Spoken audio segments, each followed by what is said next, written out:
Un centinaio di militari della Guardia di Finanza veneziana hanno fatto irruzione in mattinata in 8 vetrerie dell'isola di Murano al termine di un'indagine per omesso pagamento delle imposte per circa 7 milioni di euro. Inedito il sistema impiegato dalle ditte per sfuggire alle maglie del fisco.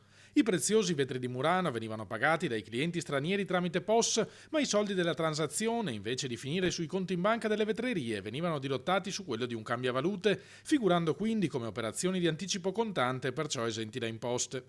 L'uomo consegnava poi i contanti ai titolari delle ditte, trattenendo per sé il 5%. Il meccanismo era diabolico e semplice allo stesso tempo perché utilizza un sistema ordinario di pagamento sfruttando il fatto che si è trattato sostanzialmente di soggetti stranieri che quindi insomma facevano piccoli acquisti, non acquisti enormi, quindi non lasciavano adito a dubbi, a perplessità in questi soggetti. Un sistema che andava avanti dal 2013 e da allora ha prodotto, secondo le stime dei finanzieri, circa 5 milioni e mezzo di imposte evase su un fatturato complessivo di 30 milioni di merci vendute in nero, a cui si aggiunge il 1,5 milioni percepito dal cambiavalute per il servizio.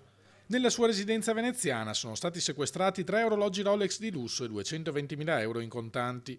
10 gli indagati nell'inchiesta partita da un controllo amministrativo di routine delle Fiamme Gialle, insospettite dall'alto numero di terminali POS registrati da un'attività che risultava avere un'unica sede operativa. Credo sia la prima volta in Italia che questo meccanismo che sfruttava appunto dei POS, dei terminali wireless senza fili collegati a delle SIM telefoniche, venisse utilizzato per perpetrare condotte di evasione fiscale così rilevanti.